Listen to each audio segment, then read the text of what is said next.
જૂનાગઢમાં મામા ફોઈના પરિવાર વચ્ચે વિવાદ લોહિયાળ બન્યો છે।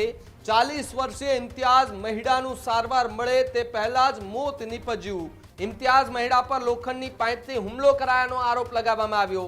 આ લોકો આવારા તંત્રો છે। આના પહેલા એક ફરિયાદ થયેલી છે એના પર। એ મારી બાને એમ કહેતા હતા કે તમે અમારી વાતો બારો કરો છો, તમે એ ખાર રાખીને અમારા ઉપર હુમલો કરેલ છે। આરોપીઓ દિલાવર અલીભાઈ રવન્ના, શહેબાજ અમીર હુસેન રવન્ના, સુલતાન રવન્ના, સાહિલ રવન્ના આ તમામે મળી અને આ તમામ સાથે મારામારી કરેલી।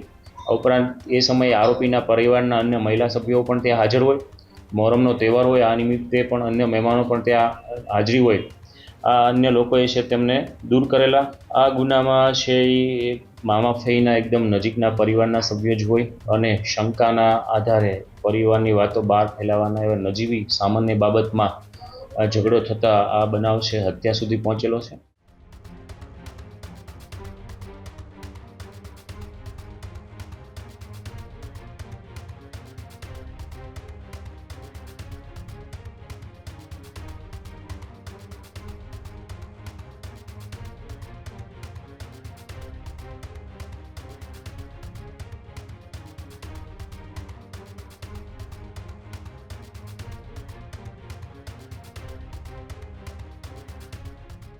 જૂનાગઢમાં ફરી એકવાર કાયદો અને વ્યવસ્થાની સ્થિતિના ધજાગરા ઉડી ગયા છે।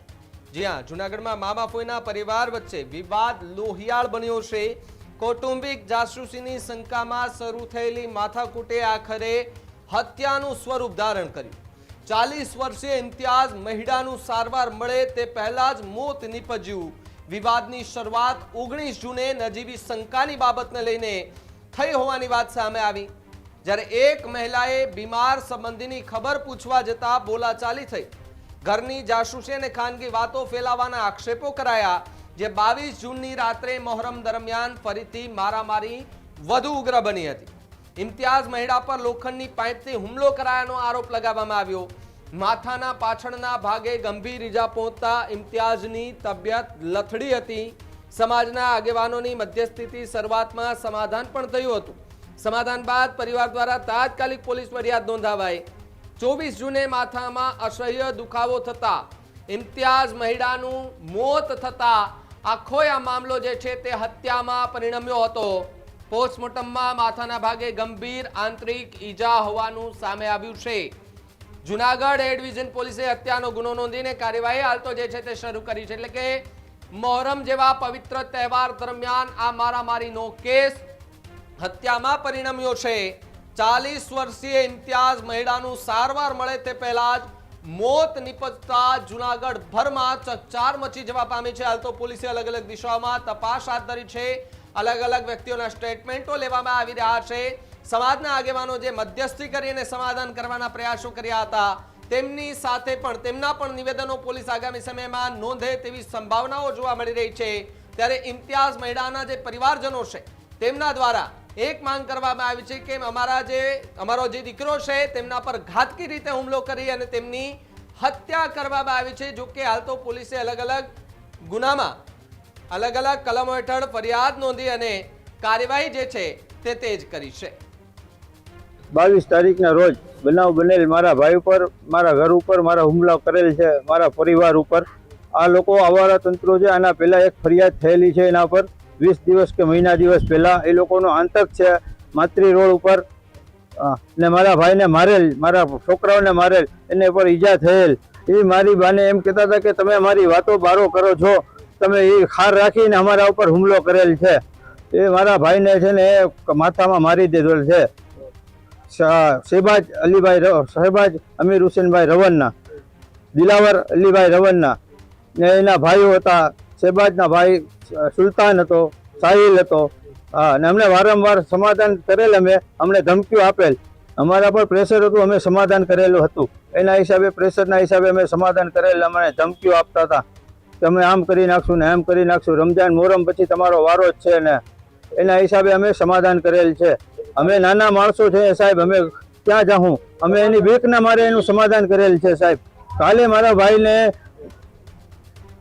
માથામાં મારેલ ઈજા છે, એને દુખાવો થયો, એકદમ દુખાવો માથામાં થયો, એને દવા હોસ્પિટલ લઈ ગયા તો એની ડેથ થઈ ગઈ। અમે PM રિપોર્ટમાં કરાવ્યો છે। અત્યારની ફરિયાદ શહેબાજ અલીભાઈ રવણના 4 વ્યક્તિ સામે છે.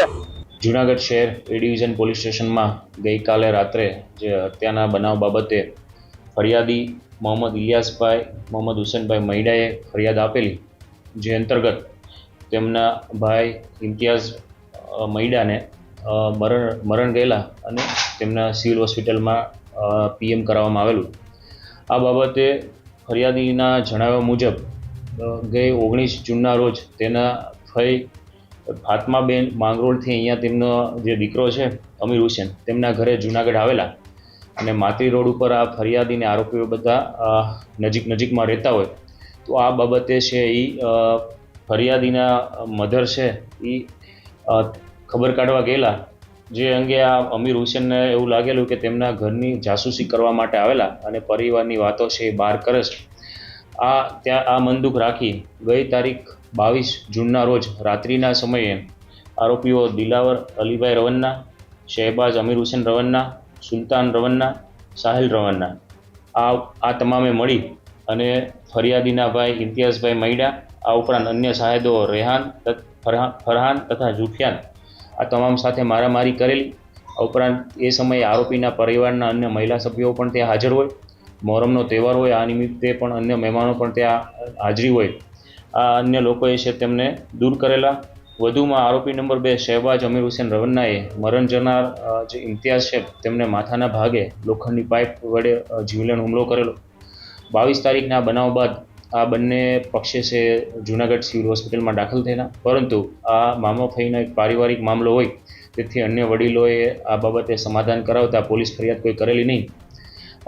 ગઈકાલના બપોરના રોજ આ જે ઇમ્તિયાઝને માથું દુખાવો થતાં તેને ઘરે જાણ કરતાં તેના પરિવારના સભ્યો હોસ્પિટલ લઈ જવાની તૈયારી કરતા હોય એ સમયે પોતાના ઘરે જ છે એ ઇમ્તિયાઝનું જે મરણ ગયેલા છે આ મરણ જનારની પીએમની તજવીજ હાથ ધરવામાં આવેલી છે, જેમાં પણ માથાના ભાગે ઇન્જરી થયેલાની હકીકત ધ્યાને આવતા એ ડિવિઝન પોલીસ સ્ટેશનના પીઆઈસી અને સ્ટાફ દ્વારા આ ગુનાના આરોપીઓને તાત્કાલિક રાઉન્ડ અપ કરવામાં આવેલા છે અને ફરિયાદીની ફરિયાદ લઈ આગળની તપાસ હાથ ધરવામાં આવેલ છે.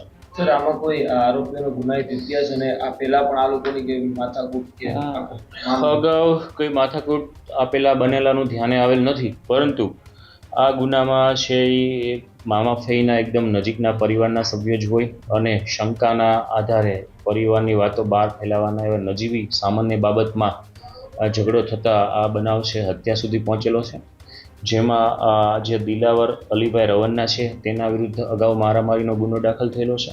આ ઉપરાંત સુલતાન રવન્ના વિરુદ્ધ પણ એ ડિવિઝન પોલીસ સ્ટેશનમાં મારામારીનો ગુનો દાખલ થયેલો છે. આ 4 આરોપી પૈકી શહેબાઝ, સુલતાન અને સાહિલ ત્રણેય સગા ભાઈઓ છે, જ્યારે આ દિલાવર રવન્ના છે તેમના કાકા થતા હોય. એક સામાન્ય નજીવી બાબતમાં છે એ ગંભીર બનાવ બનેલો છે. સાહેબ, આ જે આરોપી છે તેને માથાકૂટ થઈ પછી કેટલા ટાઈમ પછી આ ભેટ? જે બનાવ છે એ 22 જૂનનો રાત્રિનો છે, સાંજના સમયે 9 થી 10 વાગ્યાનો, અને ત્યારબાદ છે ગઈકાલે 24 જૂનના રોજ બપોરના સમયે છે આ ઇમ્તિયાઝને છે એ મરણ ગયેલા છે 2 દિવસ બાદ. ખેડૂત ભાઈઓ છે ખેતરમાં ડ્રોન ઉડાવતા હોય છે ત્યારે આપણે એક પ્રશ્ન સતાવતો હોય છે કે જે આપણે અત્યાર સુધી જીપીએસ ટેકનોલોજીવાળા ડ્રોન વાપર્યા છે, જેથી કરીને મોબાઈલ ટાવર છે અથવા તો હાઈ ટેન્શન લાઇન પસાર થતી હોય, કોઈ વૃક્ષો હોય, ત્યારે જે જીપીએસ ટેકનોલોજીવાળા ડ્રોન છે એમાં ટકરાય અને ટ્રેસ થાય છે. પણ એગ્રીઓન લાવ્યું છે GNSS ટેકનોલોજી ડ્રોન, જેથી કરીને એ ડ્રોન છે એ કોઈ જગ્યાએ ટકરાય નહીં, પોતાની રીતે જ ડિસિઝન લે છે અને મૂવ થઈ જાય છે, જેથી કરીને GNSS ટેકનોલોજી ડ્રોન છે એ વાપરવાનો આગ્રહ રાખો. અત્યારે જ ન્યૂઝરૂમ ગુજરાતની યુટ્યુબ ચેનલને સબસ્ક્રાઇબ કરો અને ઇન્સ્ટાગ્રામ અને ફેસબુક પર ફોલો કરો. અપડેટ રહો, સત્યની સાથે રહો.